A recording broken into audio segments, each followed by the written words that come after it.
Puji Tuhan, Shalom sidang jemaat yang diberkati oleh Tuhan. Apa kabar semua hari ini? Saya percaya kita semua memperoleh kasih yang daripada Tuhan, karena Kristus selalu berada dalam hati kita dan dekat dengan kita. Saat ini kita mau memuji Tuhan. Kita katakan kepada Tuhan, bagaikan tanah kering yang merindukan air.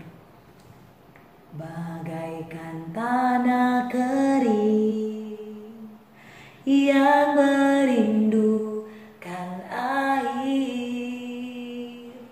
demikianlah jiwaku haus akan Engkau.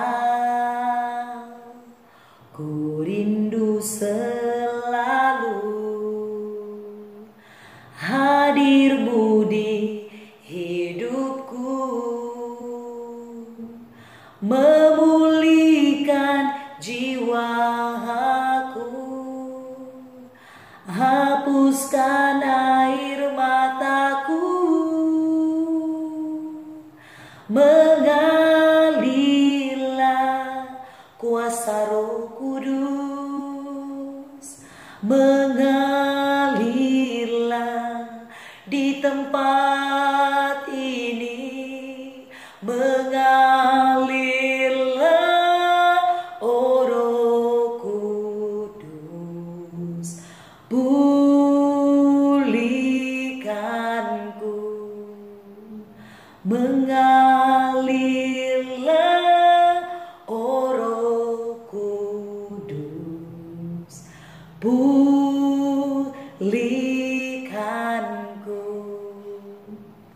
Puji Tuhan, sidang jemaat yang diberkati Tuhan, kita mau mendengarkan renungan firman Tuhan. Kita membuka Alkitab kita di dalam 2 Samuel pasal 15 ayat 1 sampai ayat yang ke-12. Saya akan membacakan bagi kita semua. Sesudah itu Absalom menyediakan baginya sebuah kereta serta kuda dan 50 orang yang berlari di depannya. Maka setiap pagi berdirilah Absalom di tepi jalan yang menuju pintu gerbang. Setiap orang yang mempunyai perkara dan yang mau masuk menghadap raja untuk diadili perkaranya, orang itu dipanggil Absalom dan ditanyai, dari kota manakah engkau? Apabila ia menjawab, hambamu ini datang dari suku Israel anu, maka berkatalah Absalom kepadanya, lihat perkaramu itu baik dan benar, tetapi dari pihak raja tidak ada seorang pun yang mau mendengarkan engkau. Lagi kata Absalom, sekiranya aku diangkat menjadi hakim dan di negeri ini, maka setiap orang yang mempunyai perkara atau pertikaian hukum boleh datang kepada aku, dan aku akan menyelesaikan perkaranya dengan adil. Apabila seseorang datang mendekat untuk sujud menyembah kepadanya, maka diulurkannya tangannya, dipegangnya orang itu dan diciumnya. Cara yang demikian diperbuat Absalom kepada semua orang Israel yang mau masuk menghadap untuk diadili perkaranya oleh raja. Dan demikianlah Absalom mencuri hati orang-orang Israel. Sesudah lewat 4 tahun, bertanyalah Absalom kepada raja, izinkanlah aku pergi supaya di Hebron aku bayar najarku yang telah kuikrarkan kepada Tuhan, sebab hambamu ini ketika masih tinggal di Gesur di Aram telah bernazar demikian, jika Tuhan sungguh-sungguh memulangkan aku ke Yerusalem, maka aku akan beribadah kepada Tuhan. Lalu berkatalah raja kepadanya, pergilah dengan selamat. Maka berkemaslah Absalom dan pergi ke Hebron. Dalam pada itu Absalom telah mengirim utusan-utusan rahasia kepada segenap suku Israel dengan pesan, segera sesudah kamu mendengar bunyi sangkakala, berserulah Absalom sudah menjadi raja di Hebron. Beserta Absalom turut pergi 200 orang dari Yerusalem, orang-orang undangan yang turut pergi tanpa curiga dan tanpa mengetahui apapun tentang perkara itu.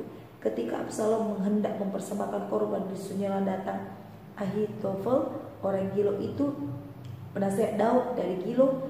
Kotanya, demikianlah persepakatan gelap itu menjadi kuat dan makin banyaklah rakyat yang memihak Absalom. Puji Tuhan, sidang jemaat yang diberkati oleh Tuhan. Pada kesempatan ini kita mau belajar firman Tuhan dari 2 Samuel pasal 15 ayat 1 sampai ayat yang ke-12. Saya akan membagikan tema bagi kita semua, yaitu kejahatan Absalom. Sidang jemaat yang diberkati oleh Tuhan, kita tadi sudah membaca dalam 2 Samuel pasal 15 ayat 1 sampai ayat yang ke-12.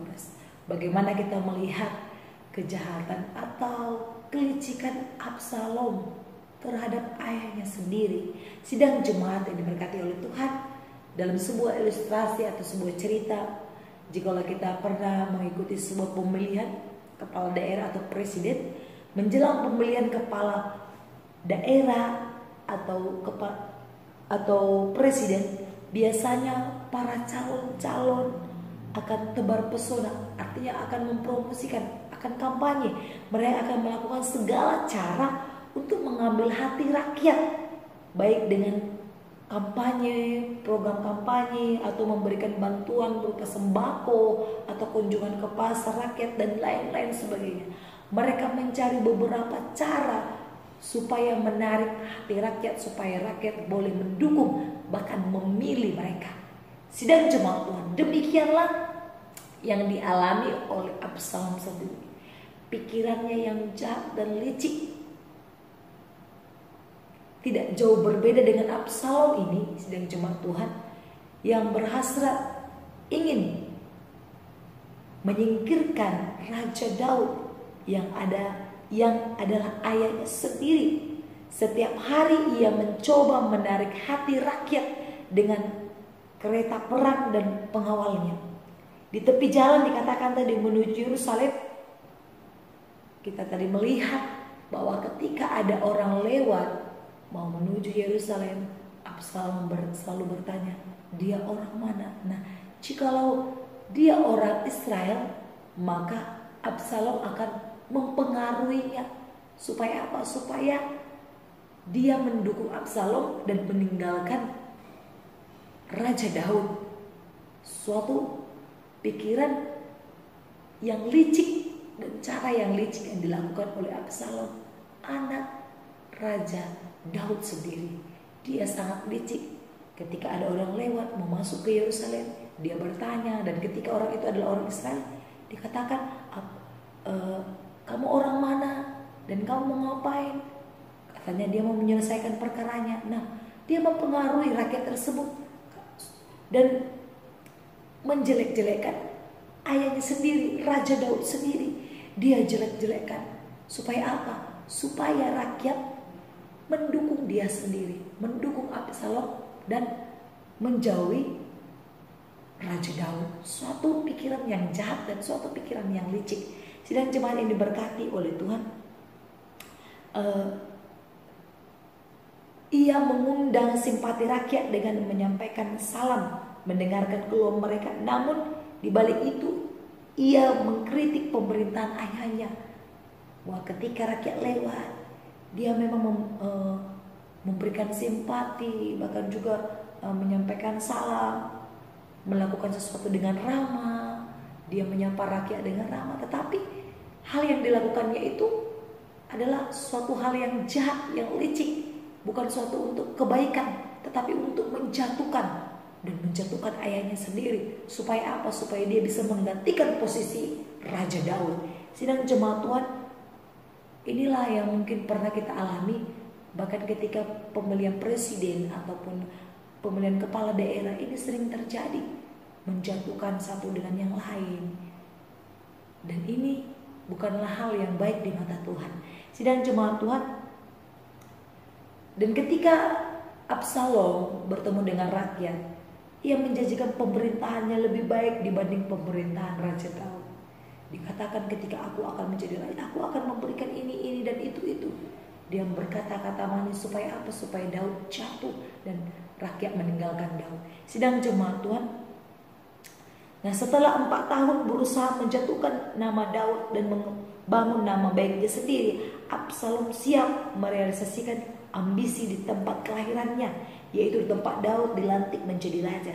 Namun Ia mesti mencari cara untuk pergi ke sana tanpa menimbulkan kecurigaan Daud dengan alasan untuk menggenapi nazar kepada Tuhan. Daud mengizinkan Absalom pergi ke Hebron. Absalom pun pergi dengan membawa 200 orang yang tidak tahu apa-apa. Namun sebelumnya ia telah mengirimkan pesan rahasia ke suku-suku Israel agar mendukung. Selain itu ada Ahitofel, penasihat Daud, yang mendukung Absalom, mungkin karena tidak tahu bahwa Absalom bukanlah orang pilihan Tuhan. Jadi sidang jemaat yang diberkati oleh Tuhan, kita melihat di sini kelicikan Absalom, bahwa dia melakukan segala cara, bahkan dia berbohong kepada rakyat, berbohong kepada Raja Daud, bahkan dia berdosa kepada Tuhan. Dan ini adalah hal yang sangat keji dan sangat jahat di mata Tuhan. Nah, rakyat tidak tahu apa-apa, rakyat hanya mengikut saja, mengikuti kata Absalom. Tetapi kenapa rakyat hanya mengikuti kata Absalom? Karena rakyat tidak tahu bahwa Absalom bukanlah pilihan Tuhan. Namun sidang jemaat Tuhan yang diberkati oleh Tuhan, dari sini kita boleh belajar, orang yang dikehendaki Tuhan adalah orang yang benar-benar sungguh ingin membangun suatu negeri itu ke arah yang lebih baik, dengan cara yang baik juga, dengan cara yang benar. Tetapi kita melihat Absalom, dia ingin menaik, tapi dia naik tetapi menjatuhkan yang lain. Itu adalah perbuatan yang salah. Jadi sidang jemaat Tuhan, ketika kita ingin menjadi orang yang terkemuka, orang yang tinggi, atau orang yang ingin kaya, atau kita ingin posisinya di posisi yang paling tinggi jadi seorang pemimpin, kita tidak boleh menjatuhkan orang-orang yang di bawah kita. Kita tidak boleh menjatuhkan orang sehingga kita naik dan orang itu turun dan dia jatuh. Tidak boleh. Tetapi yang harus kita lakukan adalah melakukan pekerjaan kita dengan baik, sehingga ketika kita melakukan pekerjaan kita dengan baik, kita bertanggung jawab, maka orang juga akan melihat hasil dari kerja kita, dan orang akan mendukung kita untuk menjadikan kita seorang pemimpin. Demikian dalam kehidupan keluarga, demikian dalam kehidupan kita sehari dalam masyarakat, kita menjadi teladan, maka orang itu juga akan melihat kita. Dan ketika kita dipilih sesuatu hal sebagai penanggung jawab apapun, orang tidak akan ragu lagi memilih kita. Karena apa? Karena tujuan kita benar, kita melakukan hal yang baik. Jangan seperti Absalom yang jahat. Dia memiliki pikiran jahat, ingin menguasai kerajaan Daud. Puji Tuhan, demikian firman Tuhan. Mari kita berdoa. Terima kasih Bapa, kami sudah mendengar firman-Mu, luar biasa mengajarkan kami, supaya kami boleh belajar dari kehidupan Absalom yang mungkin memiliki perilaku yang jahat atau licik. Tetapi kami mau Tuhan belajar dari kehidupan tersebut, supaya kami boleh tidak melakukan seperti itu, namun kami boleh melakukan yang benar di mata Tuhan, supaya Tuhan memberkati setiap kehidupan kami. Terima kasih Tuhan, dalam nama Yesus berkati seluruh sidang jemaat Tuhan. Haleluya, amin. Shalom, Tuhan Yesus memberkati.